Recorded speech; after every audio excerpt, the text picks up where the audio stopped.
출애굽한 후에 홍해를 건넜고 마라 엘림, 그리고 지난번 17장에서 읽었던 것처럼 바로 무리바에서 하나님을 시험했죠. 하나님이 도대체 계신가 안 계신가 한번 확인해 보자 라고 시험했던 그들, 이제 이런 삶의 광야의 여정을 거치다가 어디에 도착하느냐 하면 오늘 보면 르비딤이라고 하는 곳에 도착합니다. 르비딤에 도착했을 때 이들은 누구를 만나느냐면 바로 아말렉이라고 하는 이 부족을 만나는데, 아말렉은 숫자가 크지는 않습니다. 유목민족으로 살고 있는데 이들이 살고 있는 것이 시내 광야 쪽이라서 먹을 게 없어도 너무 없습니다. 목축이 거의 안 될 지경입니다. 그러다 보니까 변명인지 그렇게 말하면 되는지 모르겠습니다만 약탈을 해 먹어야 사는 민족, 그게 바로 아말렉입니다. 아말렉은 이제 그들의 수가 많지는 않지만 항상 기습으로 들어가서 뒤에 처져 있는 사람들을 생명을 빼앗고 약탈해서 그것으로 먹고 사는, 마치 산도적 같은, 해적 같은 이런 식의 생활을 하는 민족이 아말렉이었습니다. 자, 이 아말렉을 만났는데, 아말렉을 만났다는 것은요, 400년 동안 노예로 살던 그들은 한 번도 전쟁을 치른 적이 없고 전쟁에 치르기 위한 규모로 조직을 해본 적도 없고 훈련을 받아본 적도 없습니다. 그런데 이 아말렉을 만났습니다. 장소가 어디냐? 지도 한번 보십시오. 여기입니다. 저기 이제 홍해를 건너서 숫곳, 그 다음에 마라, 엘림, 그 다음에 르비딤. 르비딤 보면은 그 위로 보면 신의 광야 이렇게 보여 있고요. 신광야라는 부분들은 성경에 똑같은 지명이 2개 나옵니다. 그리고 좀 더 내려오면 시내산에 도착하게 되는 겁니다. 자, 지금 이제 한 3개월 멀었는데요. 르비딤에 출애굽한 지 이제 몇 달 지나고 르비딤에 도착했을 때 일어난 일들이고, 아말렉은 어떤 상황에서 만났냐면 이게 르비딤 골짜기입니다. 한번 보십시오. 다음 사진. 이쪽입니다. 그러니까 지금 여호수아가 밑에 내려가서 저기서 아말렉과의 전투를 벌이게 되고요. 모세는 저 어디에 높은 산 꼭대기에 있고 수많은 이스라엘 백성들은 뒤쪽에 몸을 보호하기 위해서 있었습니다. 아마 여호수아는 사울만한 사람들을 데리고 나와서 저기서 아말렉과의 전투를 벌이고 있고, 모세는 저 어떤 산 높은 꼭대기에서 내려다보면서 있었다. 이렇게 이제 그림을 그리면서 오늘 말씀을 들으시면 되겠습니다. 예. 그러면 이제 오늘 이야기는 이제 아말렉을 만났는데 모세가 어떻게 하느냐면 여호수아를 보냅니다. 모세는 나이가 많았습니다. 그러니까 여호수아를 불러서 나가서 전쟁을 치르라. 그리고는 본인은 곧바로 어디로 올라가느냐 한번 보십시오. 여러분 오늘 17장 10절을 우리 같이 읽어봅시다. 10절 시작.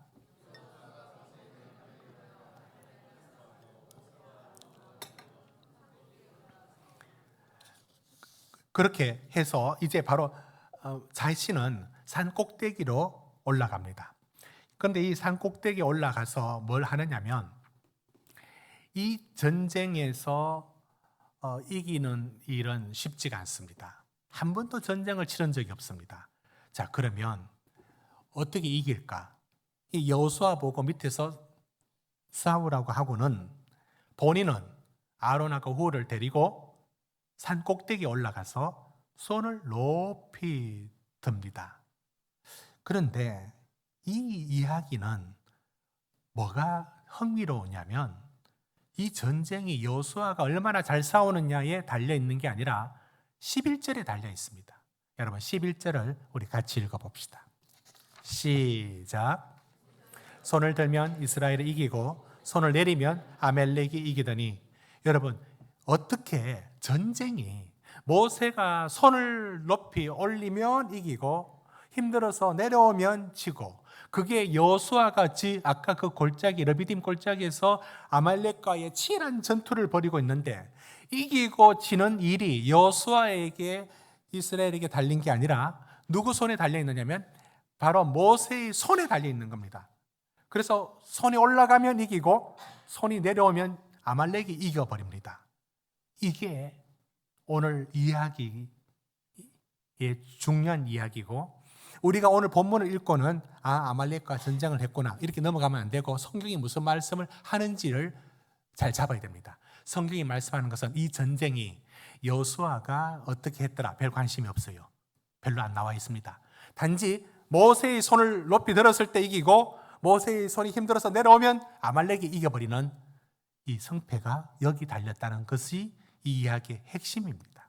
그러면 우리는 바로 이 본문에서 질문을 던져야 합니다.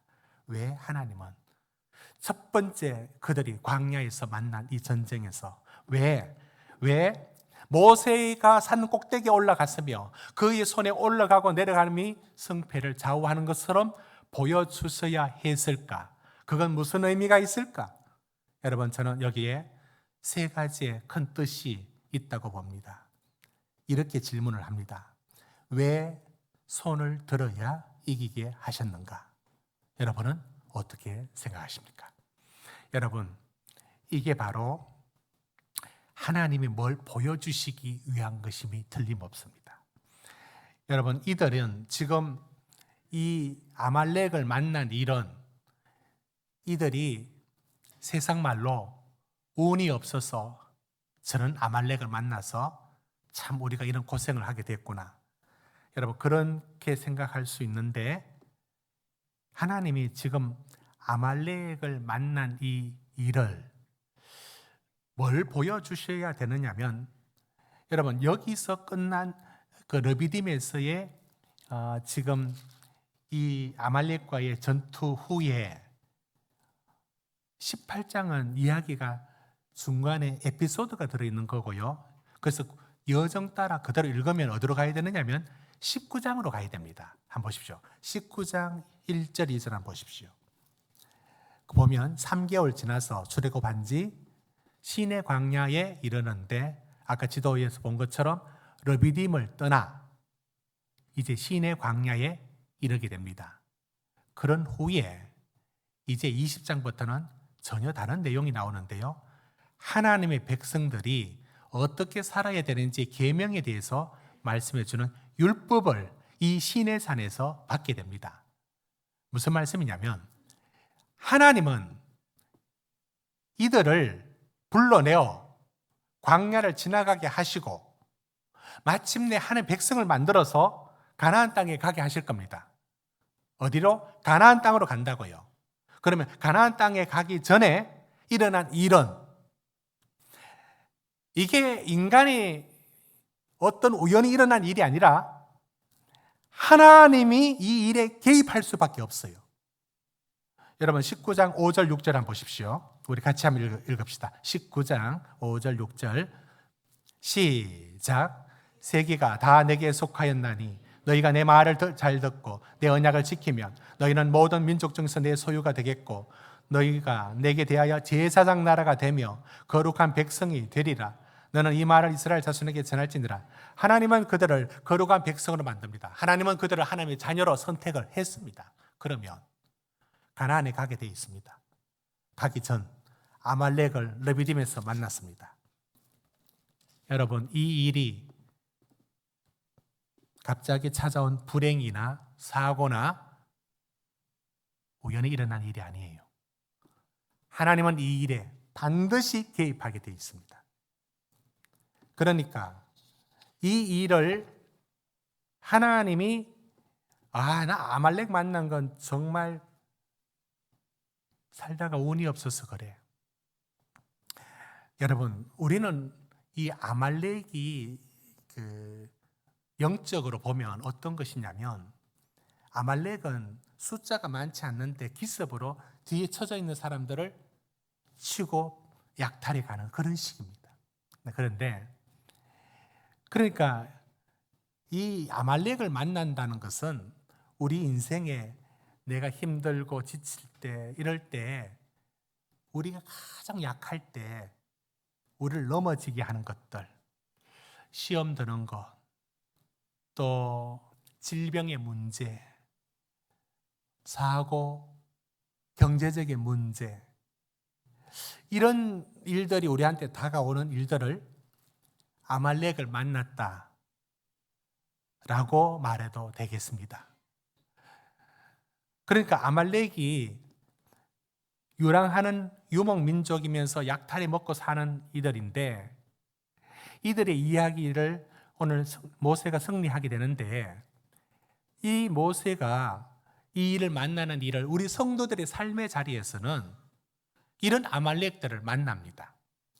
자, 그럴 때에 많은 이들이 뭐라고 생각하느냐면, 아이고, 나 참, 내가 잘못해서 그렇지.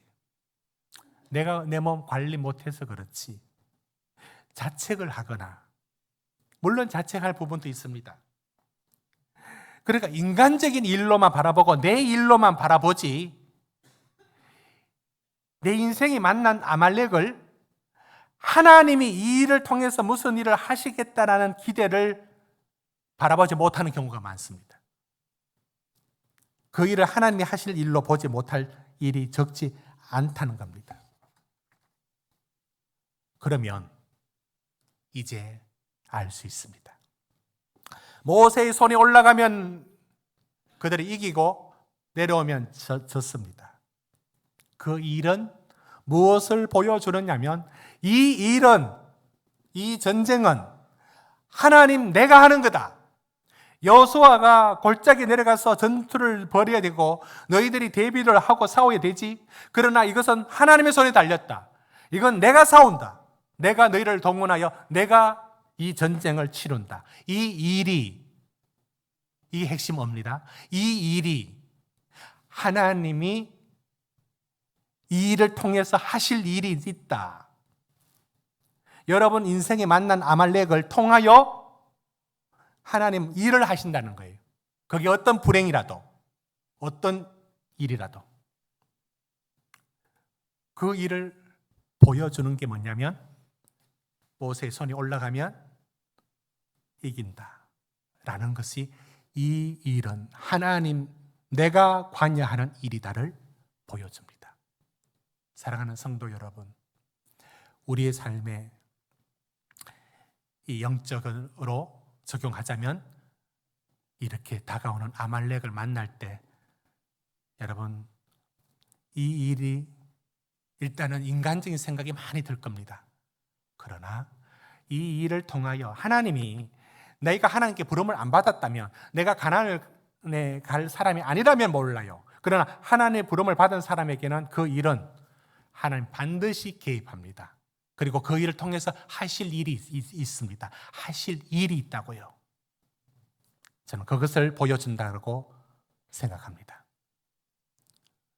그래서 하나님이 이렇게 모세의 손이 올라가고 내려가고에 달려있는 것처럼 보여주는 겁니다. 때로 하나님은 이 일이 우리한테 무엇을 일러주느냐면, 하나님이 하시는 일인 것을 보여줍니다. 여러분 기드온의 얘기 아시지 않습니까? 기드온은 참 겁이 많았죠. 그런데 미디안과 전투에 나가라고 하니까 겁이 너무 많은 사람이었습니다. 그래서 징병을 해보니까 3만 2천 명이 모여들었습니다. 그러나 미디안은 13만 5천 명이. 여러분 13만 5천 명, 그러니까 규모로 어떻게 생각하면 되느냐면, 원래 그 50주년 빌리그람 그 집회 때 가보신 분들은 아시겠지만 7만 명, 8만 명 규모입니다. 많으면 10만 명 될까? 그 정도 규모가 있습니다. 그런데 13만 명, 어마어마하죠. 그런데 본인이 모은 숫자는 3만 2천 명 모았습니다. 그런데 하나님이 기드온 보고 나가려고 할 때 숫자가 많다라고 했어요. 그 구절을 한번 찾아 읽어볼까요? 7장 2절입니다. 사사기 7장 2절. 우리 같이 읽읍시다. 시작.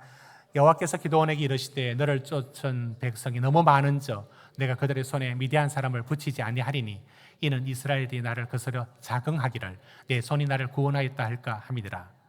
여러분, 숫자가 많대요. 그래서 숫자를 줄이라 합니다. 3절 보십시오. 숫자를 줄여라 하니까 22,000명이 돌아가 버렸어요. 그러니까 길라산에서 여기 겁나고 떠는 사람이 있으면 돌아가라 하니까 다 슬금슬금 다 빠져가 버렸습니다. 10,000명 남았습니다. 우리 이 이야기 끝을 알죠? 10,000명이 아니라 이것도 많대요. 4절 보십시오. 4절 보면 기드온에게 말합니다. 그 다음 5절. 네, 4절 후반. 거기서 내가 너를 위하여 그들을 시험하리니 물론 내가 누구를 가리까 이러기를 이가 너와 함께 가리라 하면 그는 너와 함께 갈 것이요 하면서 그 숫자도 많으니까 줄여라. 그래서 몇 명 가느냐면 300명 나갑니다. 13만 5천 명 있는 미디안이라는 그와의 전쟁을 나가는데 300명 데리고 나갔다는 얘기가 기드온의 얘기입니다. 됐습니다. 하나님 왜 저렇게 하실까요? 여러분, 한 번씩 저는 하나님이 하시는 일의 방식이 너무 놀랍습니다. 굉장히 우리는 전쟁은 무조건 이겨야 된다. 전쟁에 지는 것은 아무것도 없는 거 아닙니까? 그러니까 전쟁이 중요하다. 수단 방법 가리지 않고 전쟁을 이겨야 된다. 이렇게 생각하지 않습니까? 그런데 하나님께서는 전쟁에 이기고 지는 것보다 기드온에게 일러줍니다. 기드온이 만약에 이기면 어떻게 될까? 내가 이겼다는 거예요. 이건 내가 치른 전쟁이랍니다. 그런데 하나님 그 말 못하게 하기 위해서 숫자를 300으로 줄였습니다. 왜 그렇게 하셨느냐? 하나님은 전쟁의 승패보다 하나님이 이 일을 하고 계시다는 것을 보여주는 의도가 더 강합니다. 하나님은 우리에게 뭘 일러주느냐 하면 이 일은 내가 관여한다. 이 일은 내가 개입한다. 네 인생의 그 문제는 내가 그 문제를 갖고 너한테 할 일이 있다. 그 일의 주인을 하나님 되심을 말해줍니다. 우리는 이 사실을 잘 못 받아들이고 때로는 체념으로, 때로는 우리의 자책으로, 우리 인간적인 생각으로만 받아들입니다. 그 일이 하나님의 일인 것을 잘 보지 못할 때가 있습니다. 저는 한 번씩 하나님께서 꿈이라는 방식으로 저에게 무엇을 일러주는 때가 종종 있습니다. 교회가 성장할 때마다 제가 지나온 모든 교회와 지금까지 걸어오면서 교회가 한 단계 성장할 때마다 시험이 없은 적이 없습니다. 반드시 요놈의 아말렉이 쳐들어옵니다. 시험이 있습니다. 그런데 일단은 사람으로서 뭐 이런 일이 있을까? 뭐 저런 일이 있을까? 이 인간적으로 이제 바라보는 그런 거 있고 그게 사람입니다. 그런데 하나님께서는 저한테 뭘 일러주느냐면 이 일이 하나님의 일인 것을 일러줍니다. 교회 성장의 결정적인 일들을 앞두고 있을 때에 제게 똑같은 꿈을 2번을 본방, 제방 2번을 보여주셨습니다. 평소의 꿈과 다른 것은 일단 색깔이 좀 다릅니다. 컬러풀합니다. 일단 제 꿈이 보통 흑백으로 항상 보통 꿈은 시골의 어떤 그렇게 나오는데 이런 꿈들은 좀 컬러풀합니다. 일단 그 다음에 그 일을 꿈을 꾸자마자 일어났을 때 무슨 일이 바로 어떤 일과 연관이 되어서 그 일의 해석의 방향이 제한테 바로 딱 느껴집니다. 그리고 한 번 더 확인시켜주는 꿈이 2번 보여줍니다. 이런 일이 있을 때마다 이게 무슨 일이 있겠구나 이렇게 짐작을 합니다. 근데 그 일은 한 번은 이런 일이었습니다. 근데 제가 저기 언덕이 있는데 저 목적지로 가야 합니다. 근데 가는데 산길이고요. 이렇게 가는데 구멍이 요만큼 나 있었습니다. 제가 이 길을 가야 합니다. 근데 못 가게 되어 있습니다. 웅덩이가 딱 파져 있는데 그 웅덩이디 하고 갔는데 거기 뱀이 수직으로 올라왔습니다. 쫙 올라왔습니다. 제가 막대기로 때려쳤습니다. 죽지 않고 안으로 들어가더라고요. 그래서 제가 잡아야지 하고 했는데 안 죽었습니다. 그러면서 갑자기 장면이 확 바뀌어 버렸습니다. 이 왜 안 되지? 왜 길을 가로막고 있지? 다시 갔습니다. 또 올라왔습니다. 또 때렸습니다. 죽지 않고 안에 들어가 있었습니다. 그리고 저는 통과해서 갔습니다. 그 주에 정확히 그 일을 저는 마주했습니다. 그리고 저는 그 일을 마주하면서 생각했죠.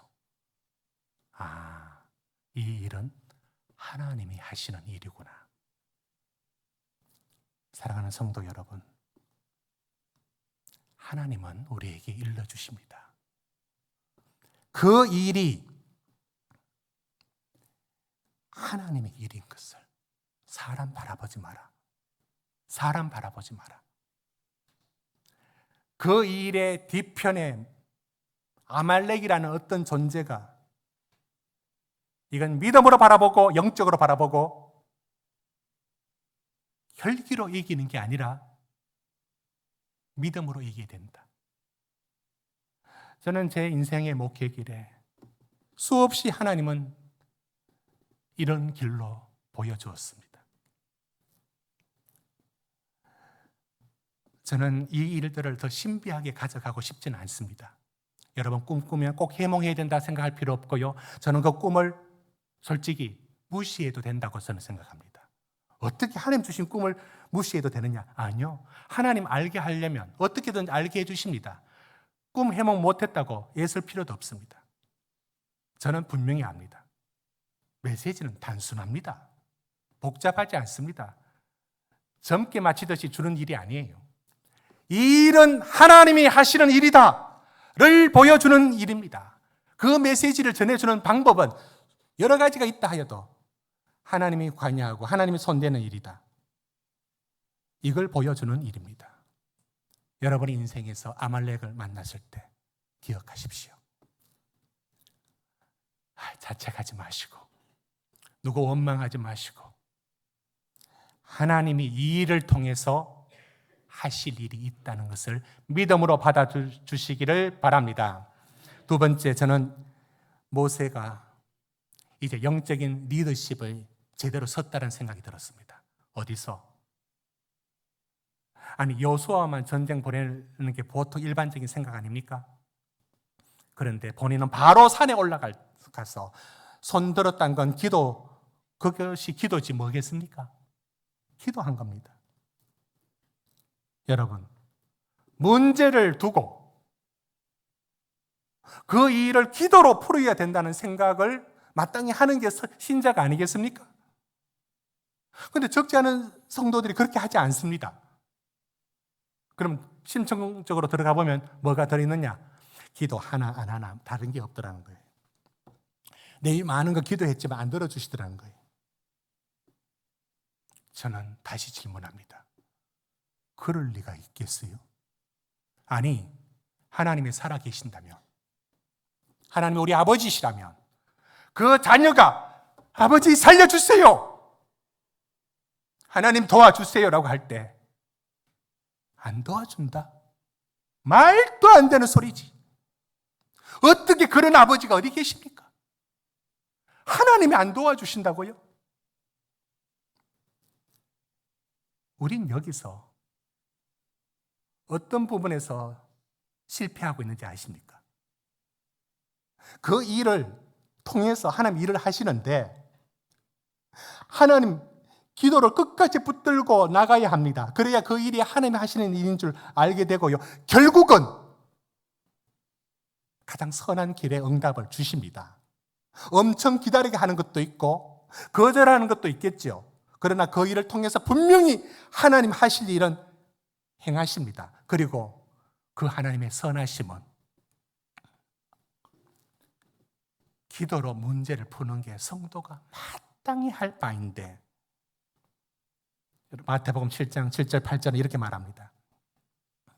구하라 그러면 주실 것이라고요. 빌립보서 4장 6절 7절은 말합니다. 염려 그만하고 기도와 간구로 나가라고 말합니다. 골로새서 4장 2절은 말합니다. 기도를 힘을 쓰라고 말합니다. 야고보서는 말합니다. 병 위에서도 낫기를 위해서 기도하라고 말합니다. 여러분, 기도가 어느덧 이제는 인사말이 되었습니다. 예, 기도하겠습니다.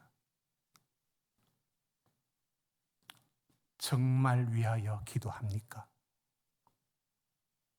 그 문제가 해결될 때까지 기도해 줍니까? 사랑하는 성도 여러분, 기도가 뭐냐면 하나님 이거 내 힘으로 못합니다. 하나님 해결해 주십시오를 붙들고 가는 겁니다. 하나님이 안 들어주실 리가 있겠습니까? 끝까지 붙들고 가십시오. 그 과정을 풀어가시는 하나님을 믿음으로 바라보고 문제를 기도로 푼다는 생각을 마땅히 성도들이 가져야 합니다. 사랑하는 성도 여러분, 모세는 이제 진짜 싸울 줄 알아요. 애굽에서 왕대로 훈련받았고 병법을 배웠고 무술을 배웠을 겁니다. 3,000년의 애굽의 문화 속에 수천 년 내려왔던 그 애굽의 문화는 오늘날 최고의 문명국가를 상상할 만큼 그 당시로서는 최고였습니다. 모세는 싸울 줄 아는 사람입니다. 그런데 이제는 그렇게 안 싸웁니다. 기도로 올라갈 줄 알았던 것입니다. 사랑하는 성도 여러분, 우리 교회도 기도라는 것이 뜨거워지면요, 신기하게도 기도가 뜨거운 그 교회에 기적이 일어나요. 그리고 어떤 일은 기도 안 해도 저절로 풀어져요. 그게 의미가 없습니다. 중요한 것은 기도할 때 그 일이 하나님 하셨다는 것을 그때 보게 됩니다. 하나님은 우리의 기도를 통하여 일을 하시고 기도하기를 원하고 있고 그 공동체가 다른 불 다 꺼져도 기도의 불이 꺼지기를 원치 않습니다. 사랑하는 성도 여러분, 문제 앞에 기도 안고 들어갈 때 이 문제 하나님 해결될 때까지는 하나님께 안 물렀습니다. 이런 구하고 두들기고 찾는 기도를 하나님께 나아갈 때 하나님은 반드시 응답하시고 우리에게 역사해 주십니다. 마지막으로 저는 오늘 모세가 팔이 힘들어질 때, 피곤할 때 어떻게 했느냐, 여러분 12절의 말씀을 우리 같이 한번 읽어봅시다. 12절입니다. 시작.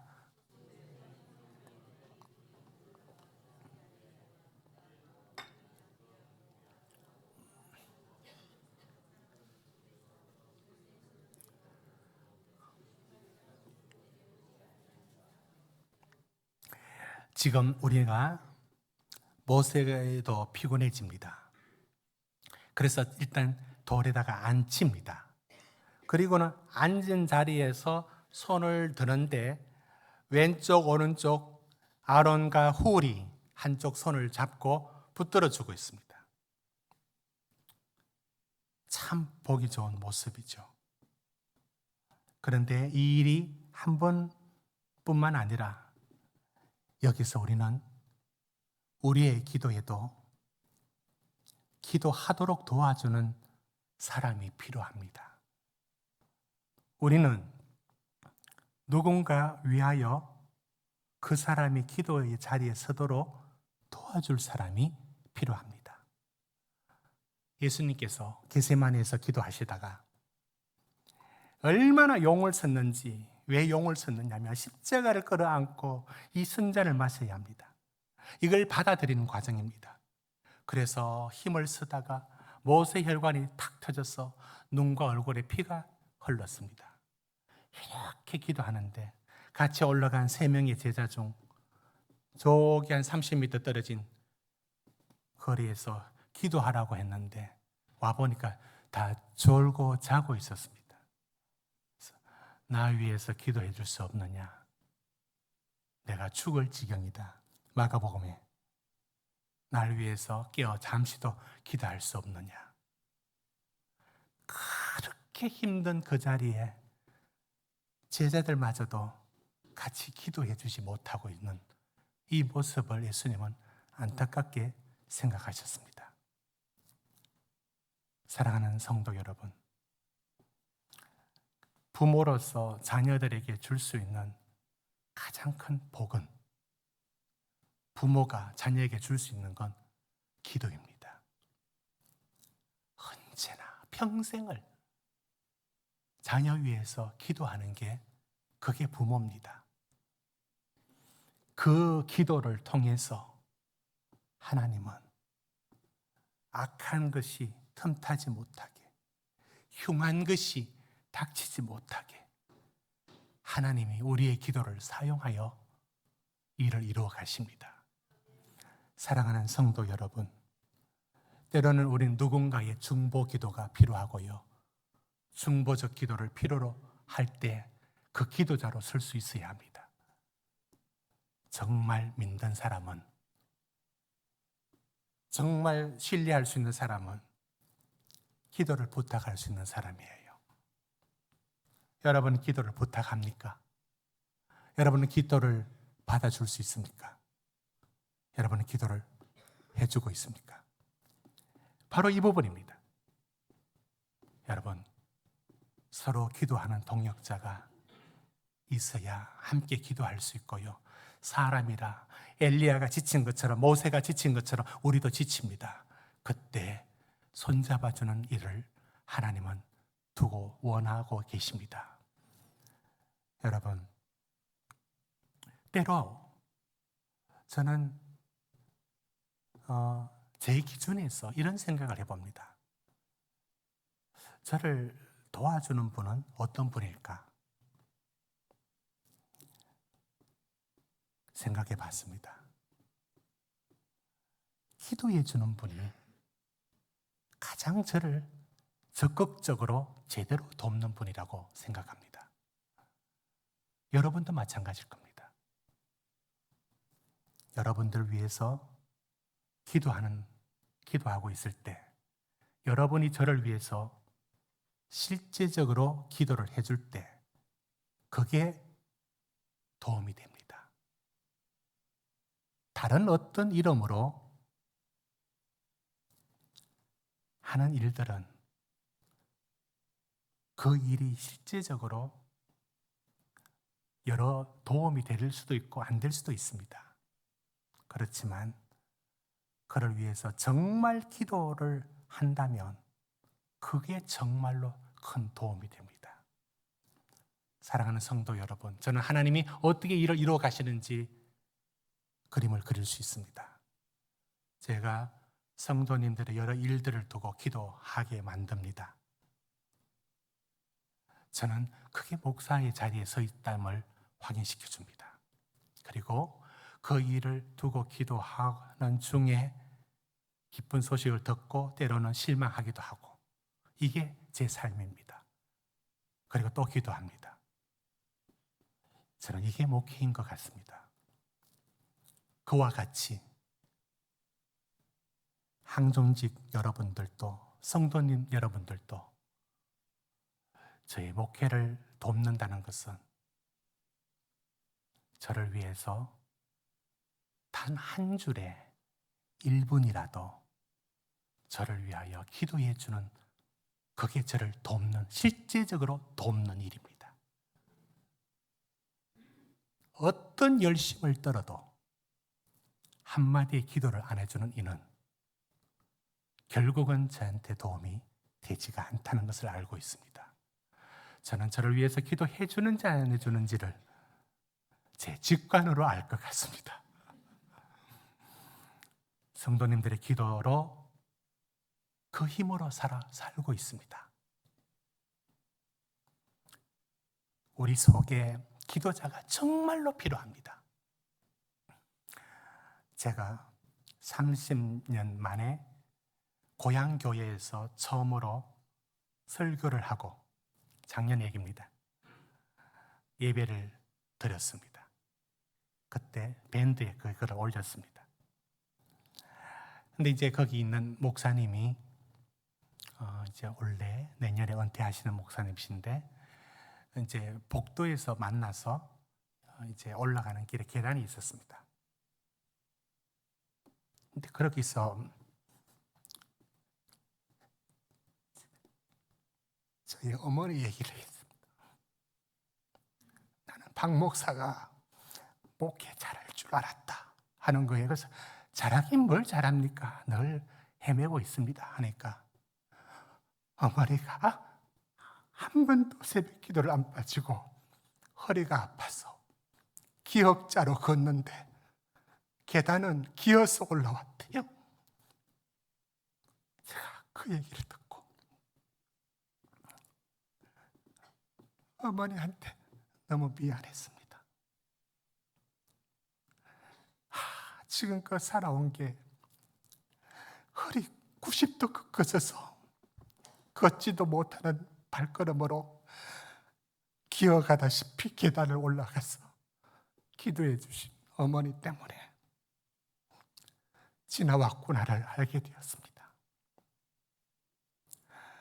기도하는 분을 잊어버리는 게 가장 속상하고 안타깝습니다. 사랑하는 성도 여러분, 자녀들 위해서 꼭 기도하십시오. 두 손 들어 기도해 주십시오. 그 기도가 반드시 그 자녀에게 복으로 임할 것입니다. 하나님, 우리는 기도자를 찾고 있고 누군가 그 기도를 통하여 일하고 있습니다. 왜 그럴까요? 하나님 하시면 될 거 아니에요. 하나님 그렇지 않습니다.